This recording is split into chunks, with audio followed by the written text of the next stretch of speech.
Hello दोस्तों, good morning guys. Welcome back to my new blog. और आज के इस नए ब्लॉग में आप सभी का स्वागत है। दोस्तों, मेरा नाम है मोहम्मद आसिफ और आज के इस नए ब्लॉग के अंदर मैं आपको बताऊंगा, अगर आप दिल्ली और बेंगलोर के अंदर रह रहे हैं, अगर आप प्लान कर रहे हैं नया गाड़ी लेने के लिए, कोई भी गाड़ी हो, चाहे आप छोटा गाड़ी ले रहे हो, चाहे बड़ा गाड़ी ले रहे हो, चाहे आप उससे बड़ा गाड़ी ले रहे हो, अगर आप फ्यूचर प्लान कर रहे हो कि मुझे एक गाड़ी लेके ओला उबर में काम करना है, तो मैं कहूंगा भैया आप अब दिल्ली और बेंगलोर के अंदर आपको नया गाड़ी नहीं लेना चाहिए। क्यों नहीं लेना चाहिए, क्या वजह है, क्या इशू है, वो सारा कुछ बताने वाला हूँ आज वाले ब्लॉग के अंदर। ब्लॉग अच्छा लगे तो लाइक जरूर करना है, चैनल को सब्सक्राइब नहीं किया तो वो भी करना। तो दोस्तों, आज का ब्लॉग कर लेते हैं स्टार्ट।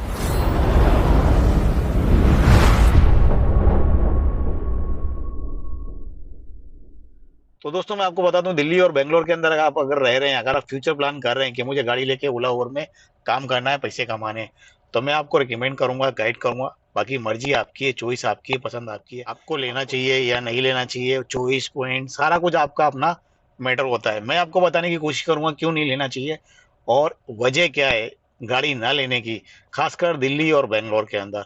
तो मैं आपको बता दूं, दिल्ली और बेंगलोर के अंदर ब्लू स्मार्ट मोबिलिटी कैब का नाम आपने सुना होगा और आप जानते भी होंगे। और इन ड्राइव करो, इन ड्राइव जो कैब कंपनी है, मोबिलिटी है, उसको भी आप बहुत अच्छे से जानते होंगे। तो ये दो कंपनियों के अंदर जो इनकी बुकिंग से रेट है, उनकी जो ग्रोथ है, इनके पास बुकिंग आने की, और जो ड्राइवर और जो राइडर इनके प्लेटफॉर्म पे कन्वर्ट हो रहे हैं ओला उबर को छोड़ के। आपने देखा होगा काफी सारे भाइयों को कमेंट आता है कि यार ओला उबर में तो बुकिंग ही नहीं आ रहा, 2-2 घंटे 3-3 घंटे बैठना पड़ता है। तो मेन इशू यही है। काफी सारे भाइयों के मेरे पास कमेंट आता है चंडीगढ़ लुधियाना के अंदर कि आसिफ भाई इतना बुकिंग आता है इन ड्राइव के अंदर, लिमिट से ज्यादा, ओला उबर तो है ही नहीं। और दिल्ली में अंदर भी मेरे पास काफी सारे भाइयों ने बोला कि आसिफ भाई इतना कम बुकिंग हो गया और आता भी है तो फेयर भी इतना कम है, कोई भी ड्राइवर उसमें काम करना नहीं चाहता है। फेयर तो इन ड्राइवर में भी कम है, लेकिन लोग इन ड्राइव को ज्यादा पसंद करते हैं, ओला उबर को कम यूज कर रहे हैं, पसंद कर रहे हैं। और उनकी डिमांड जो बढ़ रही है और आधी ज्यादा बुकिंग जो blue smart mobility cab company है, उन्होंने आधी से ज्यादा बुकिंग कवर कर ली है। उनकी मैं आपको बता दूं, उन्हीं के ऊपर मैं बात करने वाला हूँ, blue smart mobility cab company के ऊपर मेरा ज्यादा आज का ब्लॉग रहेगा। क्यों रहेगा, क्योंकि इस कंपनी ने सबसे चने उड़ा दिए, तोते उड़ा दिए और सबको कंफ्यूज कर दिया है। क्यों कर दिया है वो भी आपको बताने वाला हूँ। तो दोस्तों, मैं आपको सबसे पहले बता दूं, blue smart mobility cab company जो अपनी तरफ से गाड़ी भी देती है, आपको खाली ड्राइविंग करना है, 18 से 25 हजार तक की सैलरी प्रोवाइड करती है, 5 साल पुराना ड्राइवर और एक्सपीरियंसेस ड्राइवर वो को यूज करती है। और उसके अंदर लेडीज ड्राइवर को भी यूज कर रही है।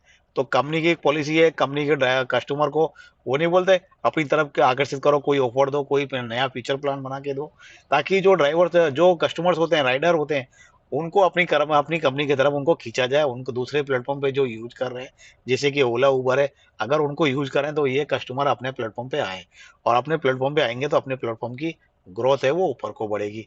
तो यही मेन इशू निकल के आ रहा है। जो जो कंपनी एयरपोर्ट से स्टार्ट हुई, पूरी दिल्ली एनसीआर को कवर किया, उसके बाद निकल गई भाई सिटी के बाहर, तो दूसरे स्टेटों में भी उसका जलवा है। तो मैं आपको बता दूं, बुकिंग की ग्रोथ है, उसकी बुकिंग की ग्रोथ ज्यादा बढ़ती जा रही है दिन पे दिन। और जो ड्राइवर्स है उनके पास लाइन में लगे हैं भाई काम करने के लिए। कंपनी का कहना है कि मेरा हमारे पास जो ड्राइवर्स है, 40% ड्राइवर ऐसे हैं जिनकी गाड़ियां पुरानी हो चुकी थी, उन्होंने अपनी नई गाड़ी परचेज करने के बजाय हमारे प्लेटफॉर्म पे काम करना अच्छा समझा, सही समझा। और कुछ ड्राइवर ऐसे हैं जो दूसरों की गाड़ियां चलाते थे पहले, रेंट पे लेके या फिर उनकी पगार पे लेके, उनमें भी काफी ज्यादा ड्राइवर हमारे पास काम कर रहे हैं। और ये जितने भी ड्राइवर हैं वो ओला उबर के प्लेटफॉर्म से आए हुए ड्राइवर हैं। इनकी जो तादाद है 40% प्लस की है। तो आप इस चीज से समझ सकते हैं। दूसरी मैं बात कर लूँ, मैं आज ये ऐसा क्यों ब्लॉग बना रहा हूँ, क्योंकि मैं आपको ज्यादातर जो इन्फॉर्मेशन देता हूँ वो क्लियर होती है, रियल होती है, लाइव होती है और विद प्रूफ होती है। तो मैं वो वाले वीडियो नहीं बनाता हूँ। पिछले टाइम से मेरे पास काफी सारे कमेंट आ रहे हैं आसिफ भाई, फोन पे भी लोगों ने मुझे बोला है कि आसिफ भाई ऐसी कौन सी कैब है, ऐसा कौन सा प्लेटफॉर्म है भाई, मुझे बता दो कि मैं जो वीडियो देख रहा हूँ उसमें लिखा है भाई 2 लाख रुपए महीना कमाओ। तो मैं ऐसा कोई वीडियो नहीं बनाता हूँ, और इसके ऊपर मैं आपको अलग से एक वीडियो बना दूंगा, क्या मैटर है, क्या इशू है। तो अब बात कर लेते हैं हम ब्लू स्मार्ट मोबिलिटी की। ये कंपनी की ग्रोथ है भाई, रिलायंस जियो और ब्रिटिश पेट्रोलियम, जियो बीपी, ब्रिटिश पेट्रोलियम और जियो, इन दोनों ने सबसे ज्यादा इन्वेस्ट किया है ब्लू स्मार्ट के अंदर। 19.7 का इनका इंटरेस्ट इन्होंने इन्वेस्ट किया है, इनकी हिस्सेदारी है 19.7 की। सबसे ज्यादा जो इनकी हिस्सेदारी है वो इन्हीं की है, रिलायंस और जियो की। और जो चार्जिंग के इंफ्रास्ट्रक्चर है यही बनाने वाले हैं टीवीएस मिलकर और जियो बीपी मिलकर के। इनको जितने भी चार्जिंग पॉइंट है इन्हीं को बना रहे हैं, और कोई आने वाला है तो वो भी आ जाएगा। अब ये बात कर रहे हैं भाई तो सारे शहरों के अंदर इंक्लूड होना है, इनकी जो ग्रोथ हो रही है वो काफी तेजी से बढ़ रही है। इनकी जो फ्यूचर प्लानिंग है 250 बिलियन डॉलर इकट्ठा करना है इन्हें, उसके बाद तंगड़ा झटका लेना है पूरी मार्केट के अंदर एक साथ में। तो इनका जो फ्यूचर प्लान है मैं आपको बता दूं, इनके पास कंपनियां आ चुकी हैं भाई। आप सब पिछली बार मैंने वीडियो बनाई थी उबर की, उसमें काफी सारे भाइयों के कमेंट आते कि आसिफ भाई टाटा की जो गाड़ी है वो 70 80 100 किलोमीटर या 150 किलोमीटर में खत्म हो जाती है, ज्यादा टाइम तो चार्जिंग में लगी रहेगी। तो भाइयों की बात सही है, पर जो गाड़ियां हैं ना उसमें से काफी सारे ड्राइवर भी नाखुश हैं, क्योंकि उनकी जो पगार बनती है ना, सैलरी बनती है इन्वेस्टर पे, वो जो काम करने के ऊपर इंटरेस्ट रेट और सॉरी इंसेंटिव के हिसाब से उनकी सैलरी बढ़ती है। पर उनका जो काफी ज्यादा कंप्लेंट्स है कंपनी का अगेन, और कंपनी का भी मानना है कि इससे चार्जिंग के चक्कर में हमारा जो ड्राइवर का टाइम है, बुकिंग का टाइम है, वो ज्यादा लॉस में जाता है। उसकी वजह से बुकिंग कम हो पाती है और भी ज्यादा ड्राइवर को बुकिंग कर सकता है। तो इसको सोच के है ना भाई, एमजी मोटर और बीवाईडी लॉन्ग ट्रिप के लिए स्टार्ट हो चुकी है। मैं आपको बता दूं, ब्लू स्मार्ट मोबिलिटी ने अपनी इंटरसिटी ट्रिप को स्टार्ट कर दिया है, लॉन्च कर दिया है। सबसे पहले दिल्ली से जयपुर और दिल्ली से चंडीगढ़, इनकी रेंज आ जाती है 300 किलोमीटर के प्लस आसपास। अगर पुराने हाईवे से दिल्ली से जयपुर जाते हैं तो 270 280 के आसपास है, और नए दिल्ली मुंबई एक्सप्रेस से जाते हैं तो भी इतना ही आने वाला है। तो रेंज की बात करें तो आप सब कॉन्फ्यूजन ना होना, क्योंकि एमजी की मोटर की गाड़ी, एमजी मोटर ने अपनी गाड़ी को लॉन्च किया है। इस बीवाईडी और एमजी मोटर इन्होंने अपनी गाड़ी को इंटरसिटी में चलने के लिए लॉन्च किया हुआ है, क्योंकि इनकी जो गाड़ियों की रेंज है चलने वाली, और जो बाहर के जो कस्टमर है जिनके पास ईवी इलेक्ट्रॉनिक गाड़ियां हैं, उनको प्रमोट करने के लिए, उत्साह बढ़ाने के लिए ये बाहर गाड़ियां अपनी निकाल रहे हैं, क्योंकि इनको चलाया जाए, अपनी भी प्लेटफॉर्म पे गाड़ियां चलाई जाए, और जो चार्जिंग पॉइंट बनाए जाए वो भी। तो दिल्ली से जो मुंबई वाला एक्सप्रेस वे बन रहा है, दिल्ली से जयपुर तक स्टार्ट हो चुका है, उस पे भी चार्जिंग पॉइंट जियो बीपी बना रही है टीवीएस के साथ मिल करके, और इसको इंफ्रास्ट्रक्चर बनाने के लिए बढ़ा गया है। और जो दिल्ली से चंडीगढ़ रूट है वो भी सेम है। तो ब्लू स्मार्ट मोबिलिटी ने अपने प्लेटफॉर्म पे इंटरसिटी की ट्रिप को स्टार्ट कर दिया है। अब आप समझ सकते हैं, जब दिल्ली से जयपुर के लिए, चंडीगढ़ के लिए ट्रिप इंटरसिटी स्टार्ट हो चुकी है, बट अभी सभी के लिए स्टार्ट नहीं की है, कुछ राइडर हैं उनके लिए स्टार्ट की है, क्योंकि अभी उनके पास इतनी गाड़ियां नहीं है वो सबको इंटरसिटी ट्रिप्स में पूरी गाड़ियों को कवर कर सके।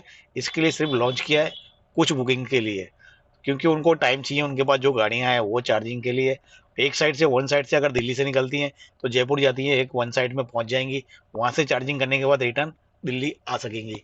तो इस तरीके से अगर बस उनके पास कंटिन्यू जब गाड़ी का लोड हो जाएगा, फ्यूचर प्लान उनका बन जाएगा, पैसे इन्वेस्टर आ जाएंगे, तो आप सोच सकते हैं ये कंपनी कहाँ तक जाएगी। इसका स्क्रीनशॉट मैं यहाँ पे लगा रहा हूँ, आप सारा कुछ चेक कर लें, देख लें विद प्रूफ लाइव में, क्योंकि ये कंपनी की जो ग्रोथ है भाई, बुकिंग पे बुकिंग बढ़ रही है, और कंपनी की जब ग्रोथ बढ़ेगी तो ओला और उबर के प्लेटफॉर्म पे कोई भी बुकिंग नहीं आएगी, कम आएगी।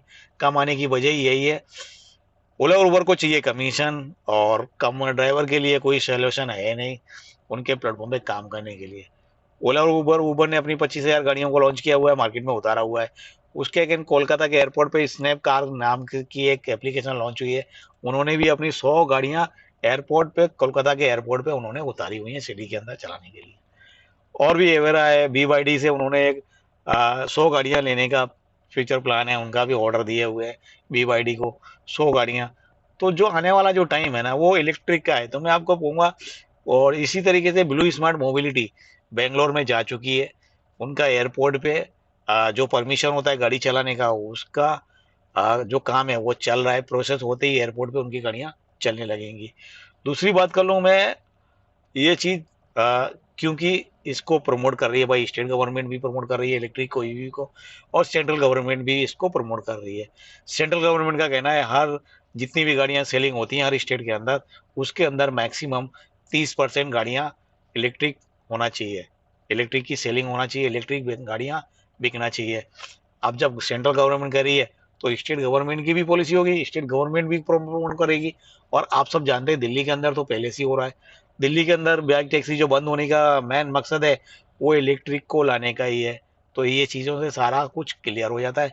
तो मैं आपको रिकमेंड करूँगा, अगर आप दिल्ली और बेंगलोर के अंदर रह रहे हैं और गाड़ी कोई परचेज़ कर रहे हैं, तो ना करें।